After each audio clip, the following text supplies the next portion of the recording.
From the Illinois State Capitol Rotunda, Capitol Bureau Chief Mark Maxwell is asking the tough questions. This is Capitol Connection.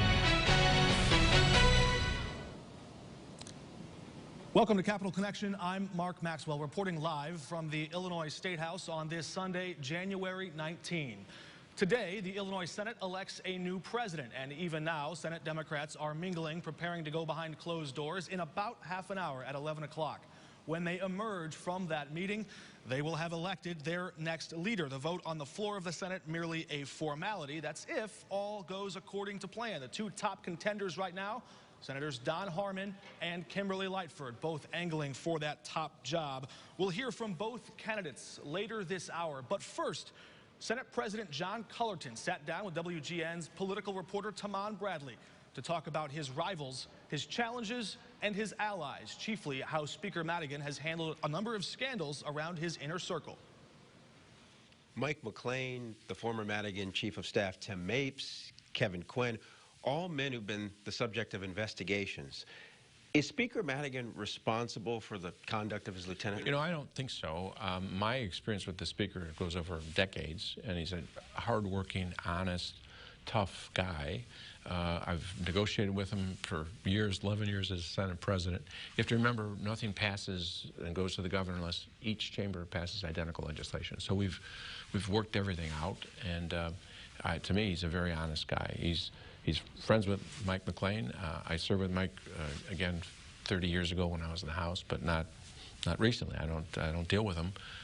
He's been an advisor, but this is the type of thing we probably should wait and find out more information, because this could have been just McLean doing this on his own. Let's talk about you. You're known as a deal maker. What was the best deal you struck? Well, I would say, ironically enough, the best deal I struck was the one that didn't actually work at the end, but it got everything started. And that was when Christine Radogno, my Republican counterpart, we were elected the same day as our leaders. After Bruce Rauner was really not functioning very well as our governor, we got so frustrated we said, it was her idea, let's you and I sit down. We put together about 12 bills, major pieces of legislation.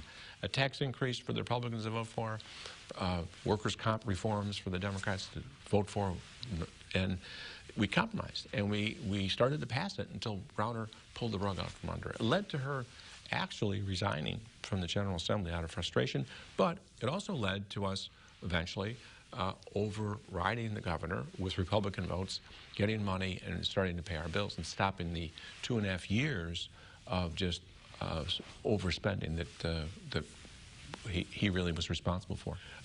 His skills in the private sector didn't translate into being a governor. He was a disaster. He brought the unions together because he hated them so much, so they couldn't even fight amongst themselves. You don't cooperate with the General Assembly by spending tens of millions of dollars saying the Speaker's a crook. And he didn't accomplish anything. Was he the worst governor you worked with? You know, it's ironic. We talked about two governors who went to jail, and Bruce didn't go to jail, but he definitely was not as effective as the ones that did. WGN's political reporter Taman Bradley and Capitol News Illinois Bureau Chief Jerry Nowicki both join us now. Good to have you with us. Taman, that was an interesting interview there with Senate President Cullerton, especially that last line. He said Governor Rauner was less effective than governors who went to jail. It's interesting that Senate President Cullerton sees that grand bargain and the budget battle as a moment that really defines not just his 11-year term at the top of the Senate, but maybe his 40-year career in Springfield. First of all, nice to be on with you, Mark. Next to our family, so yeah. Good to be here. Yeah, defining moment for him. It was an effort at getting something done, giving Governor Rauner some of his compromises, but also getting a little bit of what Democrats wanted, some of that, the reform agenda that the governor was pushing. Now, of course, I asked Cullerton, do you really think Speaker Madigan would have gone along with any elements of this? And he said that's not the point. The point was to show that Springfield could do something with this governor that brought everything to a standstill. But to call Rauner worse than governors that went to prison, that is a remarkable statement, and him throwing an elbow at Rauner, who's long gone on his way out. A parting jab, but he remembers that jump start of the grand bargain. Jerry, Senate President Cullerton's peers How will they remember him? We know that he takes pride in his sense of humor, his ability to negotiate, as Taman pointed out. What's his reputation amongst his peers? Yeah, his reputation is he always had an open door, no matter who it was with. He had a pretty diverse caucus, from a fairly conservative Democrats to some fairly liberal ones, but he'd always have them in. They'd look for solutions. He'd even look for solutions with Leader Radonio, with the grand bargain. That's just kind of the person he was, always willing to negotiate. And on the legislative side, of course, his resume includes really restricting the use of tobacco, raising the legal age to smoke to 21. That was just recently. But Taman, I wonder, it seemed you were driving at something in the interview about his relationship with Speaker Madigan. Speaker Madigan's been in this building 50 years. Senate President Cullerton 40. They go back a long way there. It seems he was almost willing to give Speaker Madigan more benefit of the doubt than maybe most people in this building do. And Mark even said that the Speaker is honest. One of the things that I ask Democrats whenever I see them is, are you comfortable with Speaker Madigan being the leader of the Illinois Democratic Party, giving everything that we've learned, giving all of the scandals surrounding him? Obviously, he hasn't been charged with anything. He hasn't been implicated in any stuff, but it's clear that he has high-level deputies running around who have been investigated, who have done bad things, whether it's Tim Mapes or Mike McLean. And he's apologized for saying these things have happened on my watch in an op-ed in the Tribune. Indeed he has, but you won't find a Democrat who will say, look, his style, the way that he's done things for almost 40 years, it's time for him to go. Nobody is willing to say that, and he sort of defended him. And at one point he even said that it's journalists who sort of parachute in, people like me who aren't here like you, Mark, who focus on corruption, who focus on the sexy headline and are not paying attention to what's really happening. So Cullerton sort of dismissing what's going on that voters have legitimate concern about. So the Senate President walks out defending House Speaker Madigan. Those are big shoes to fill, the job of Senate President. Up next, we hear from Senators Don Harmon and Kimberly Lightford. We'll be right back.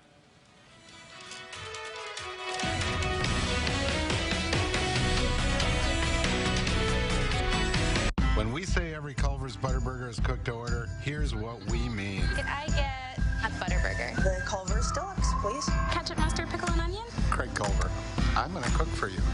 Follow me. I would love Come on in. Fresh beef. It looks great. And we're looking for that nice sear, just like we got right here. That's where that great steak flavor comes from. Totally fresh, made to order, the way you want it. Searing it to perfection is really cool to see that. Welcome to Delicious. Hi, Linda. Looks like you've got a prescription to fill. Any idea how much that's going to cost in there? The exact same drug that's $10 at this pharmacy is $150 at this one. GoodRx finds prices and discount coupons on every prescription. Just input the drug name and instantly find savings at virtually every pharmacy in America. Next. What can I do for you? Here's my prescription, and I have a coupon from GoodRx.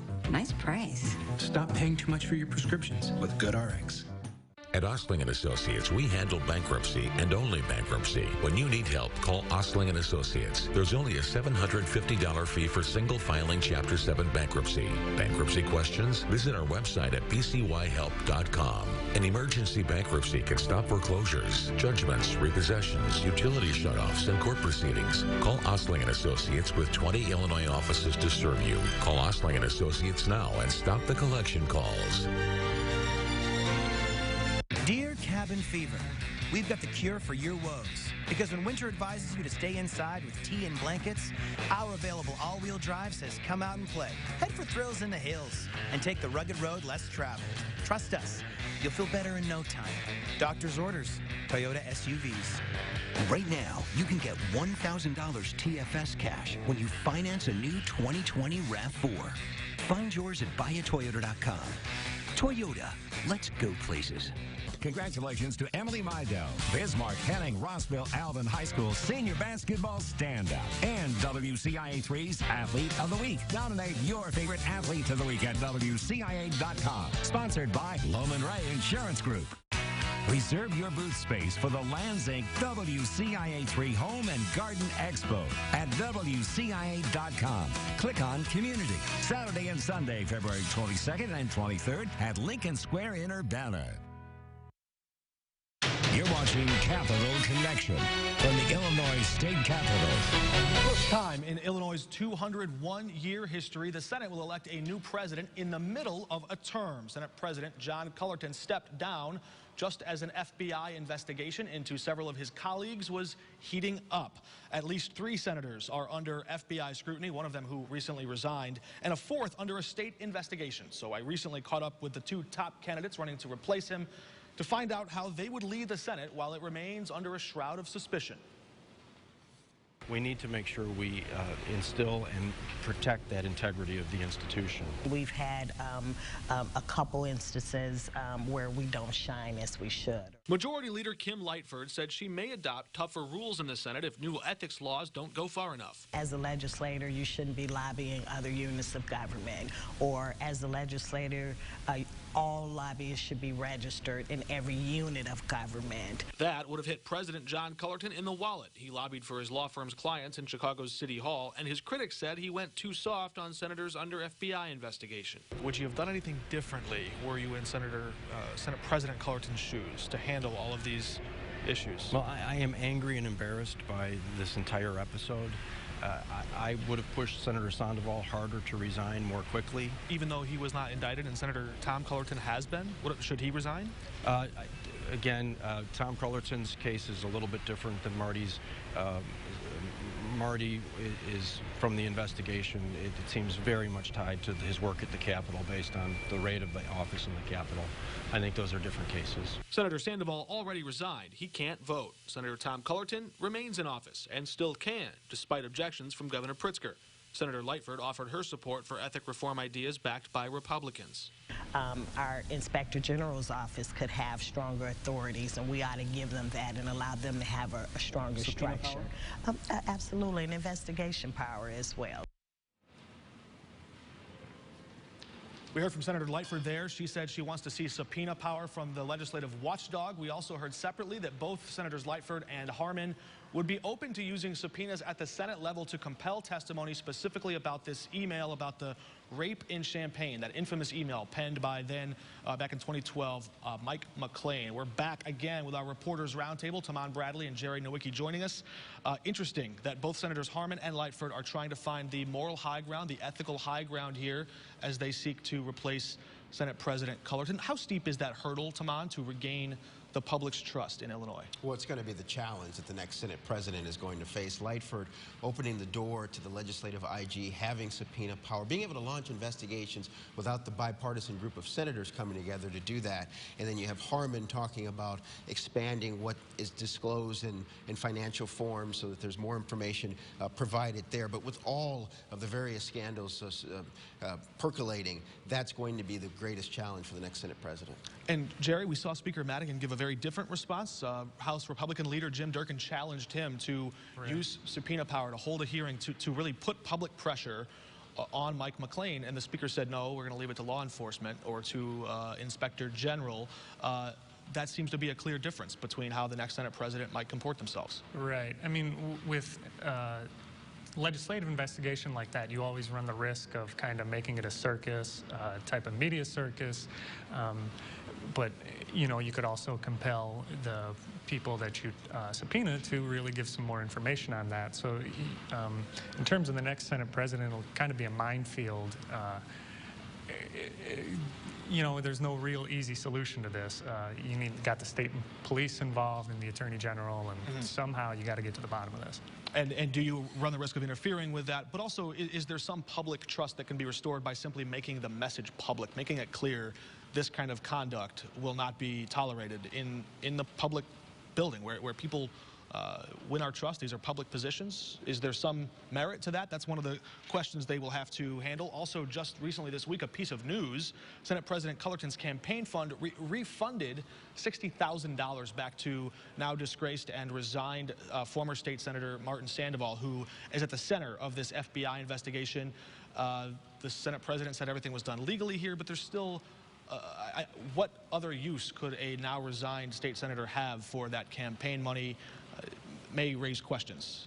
Yeah, well, a lot of the news recently has been how the these disgraced senators, elected officials have been using this campaign money for legal fees. I think Speaker Madigan even had maybe $1 million or more in legal fees in one of the cases he was being sued for, and Senator Sandoval has been using that too.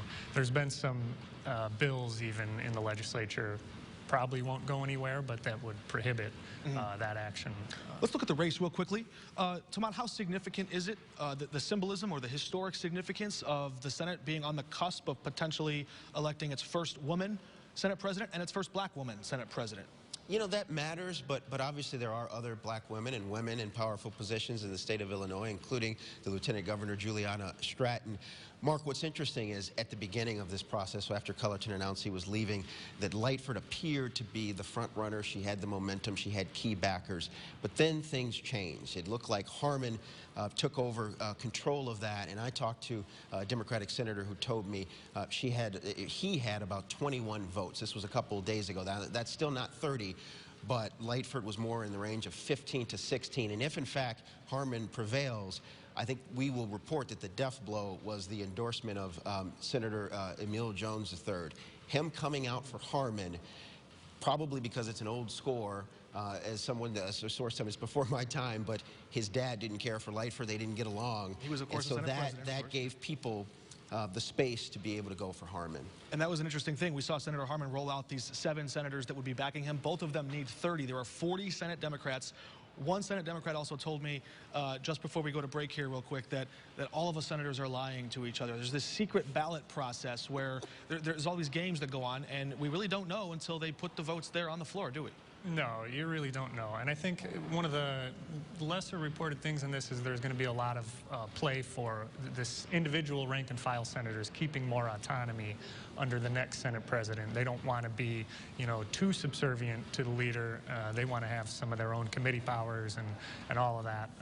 So I think that'll be, we might even hear a vote on rules after they vote for the Senate president today. And what does the loser get? What does the loser get, right? Will there be a deal cut? Will they be the deputy, or do they go to work for Governor Pritzker? We will dig into the style and also the strategy when we come back. The next Senate president will have a major hand to play in drawing the political maps that will define Illinois for the next decade. That's next.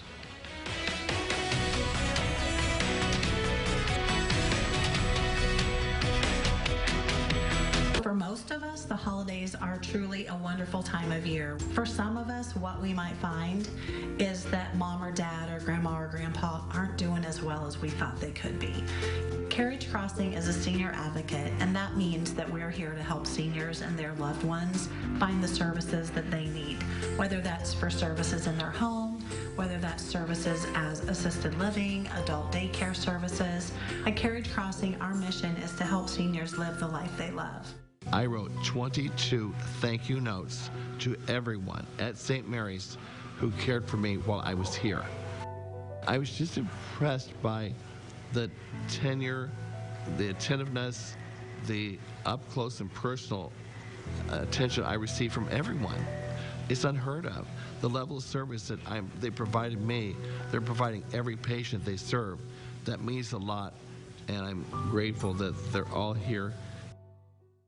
Hi, I'm Corey Swanson, owner of the Roofing Dog. And I'm Melissa Swanson.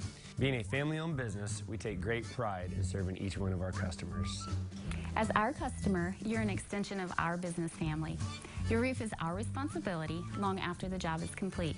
And above all else, we want you to know if you ever need service or repairs on your roof, we'll always be there for you as long as you own your home. From our family to yours, thank you for choosing the Roofing Dog. Join the WCIA3 sports team. Brett Behrens, Craig Choate, and Marley Weirda from the University of Illinois Urbana-Champaign Sports Desk for the best in local sports coverage in Central Illinois on WCIA3. Full Court Friday. Covering high school basketball with highlights of all the action. Join our team for Full Court Friday. Friday night at 10 on WCIA3. Sponsored by Loman Ray Insurance and Illinois State University. You're drooling on me. Grab your kids and spend MLK Day with us. You're amazing. Then boxing legend Layla Ali packs a DIY punch. You're not supposed to be going down the middle. Next, Rachel.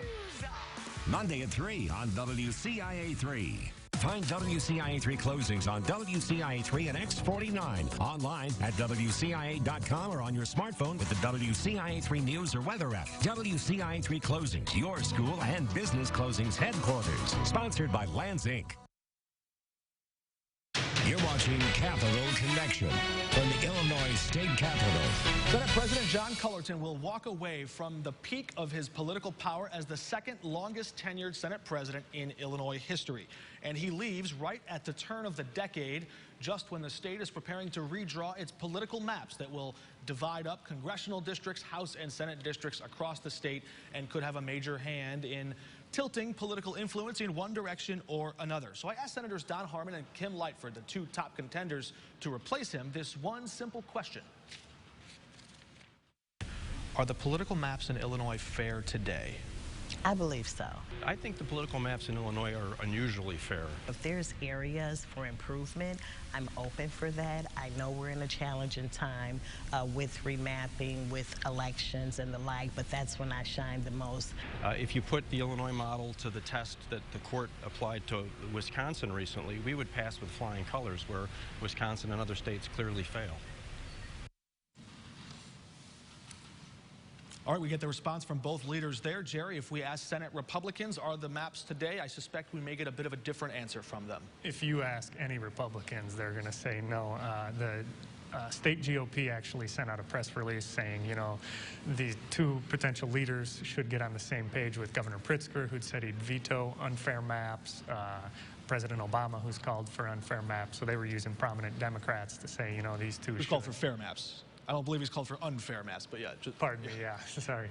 But yeah, so I think we had spoken to the leaders of the House Republicans and Senate Republicans, and that's actually going to be one of the key issues they focus on this legislative session is a fair maps amendment.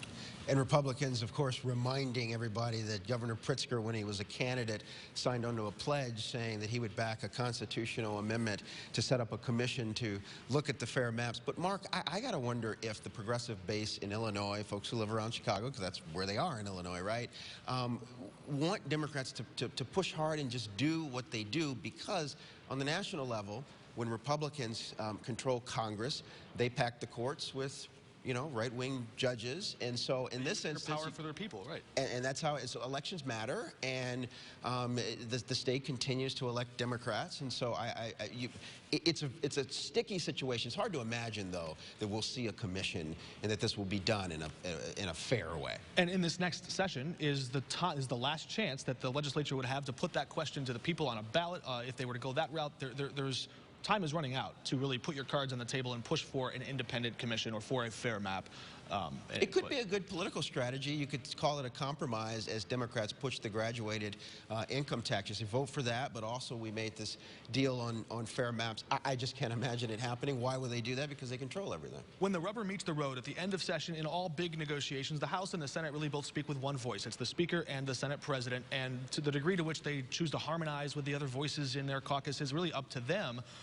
Do we have a read on which of the two candidates, Senators Lightford or Harmon, are in a better position to negotiate with Speaker Madigan? Because that becomes key in whatever legislation goes to Governor Pritzker's desk. Well, I know that Ray Long reports that Harmon and Cullerton are very close, and in fact had their offices reconfigured so that they could interact without walking through the big hallway and reporters sort of interfering with their going back and forth during their business day. So I think that relationship matters. Look, Kim Lightford talks about it being important to be a woman in the room, and she's someone who will speak her mind. You know, it would be about the same. Look, the Speaker has been here, and the only person I think that has any sort of power over him is Governor Pritzker. Mm-hmm. And Governor Pritzker is, of course, his public position is that he has no position. He's not picking any winners in this race, but behind the scenes, there seems to be some chatter that he's backing Senator Lightford. Right. That seems to be the case. I don't know whether that'll translate to votes in the Senate. I think, as I said earlier, the Senate wants a little bit of autonomy. They don't want to be viewed as, you know, subservient to Madigan, subservient to Pritzker. So the Senate's going to do, especially some of the independent senators are going to do what they want to do. And there are 19 Republicans. We haven't talked about them much, but they are in the super minority. Is there any outside shot here? Because they do have a final vote when it comes down to it. Could they have any influence over this? So when it gets to the actual floor, when Democrats are done with their private caucus, if in fact Harmon or Lightfoot can't get the 30 votes, then they'll need to get some Republicans involved, or perhaps someone else emerges, Heather Stein, someone like that who's a compromise candidate. But if you have someone who has 25 votes and they can't convince the other members to vote for them, they could start reaching out to Republicans and say, hey, look, I've got 7 Republicans, 25 plus 7, 32. Let's take it to the floor. This would be a bipartisan vote. Then things get really interesting. That gets you there, but it brings some risk for a Republican. Could they do that? We'll have some final remarks from our Reporters Roundtables, maybe some predictions. They'll handicap this race for us when we come back.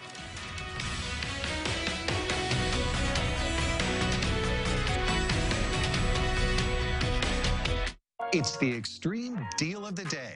Call now and get fast internet for less than $20 a month. If you ever thought about switching internet providers, the time to do it is now.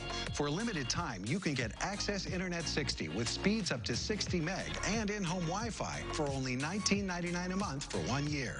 Plus, there's no contract to sign. This is your chance to get real high-speed internet without the high price. Call 855-330-4175 today. Have you heard? Tempur-Pedic sleep is better sleep. With innovative memory foam developed by NASA, Tempur-Pedic mattresses reduce motion transfer, which means less tossing and turning so you can sleep undisturbed through the night. But which Tempur-Pedic is right for you? Come to Denver Mattress and test for yourself. Let our expert sales staff guide you to your perfect Tempur-Pedic. And rest easy knowing it's backed by our 365-night better sleep guarantee. Shop Denver Mattress today, your Tempur-Pedic elite retailer.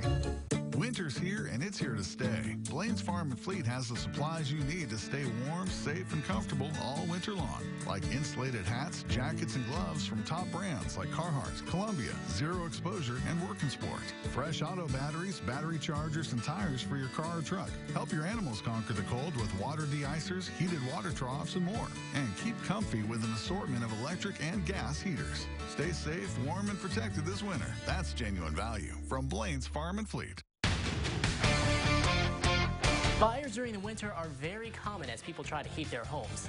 If you have a fireplace, before you start your first fire, make sure that your chimney and your fireplace are ready to go. Hiring a chimney sweep to do regular maintenance is recommended. Also, if you use a space heater, never leave it running unattended or while you're asleep. This WCIA3 winter weather tip is sponsored by Steinmeier Roofing. You're watching Capital Connection from the Illinois State Capitol. Senate Democrats huddle in private in just 3 minutes, and when they emerge, they will have picked their next Senate president. That's their goal, at least. We're back one last time with our Reporters Roundtable, Jerry Nowicki, Tamon Bradley. Final thoughts, where's this race headed? Well, if you'd had the black lawmakers and the Latino lawmakers united for Lightfoot, she would have had a clear path, but the Emil Jones breaking gives cover for people to do whatever they want to do, and so it's a toss-up at this point. Jerry? Yeah, I think the senators are going to go with whoever they believe gives them the most autonomy. So they want to have a voice, and we will hear that and see that today.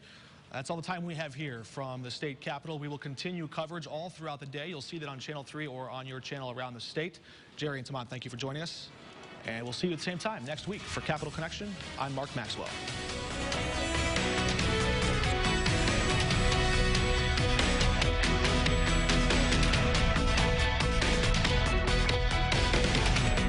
Stay connected to the Capitol all week. Follow us on Twitter at CapConnectIL. Or watch reports from our Capitol team on WCIA 3.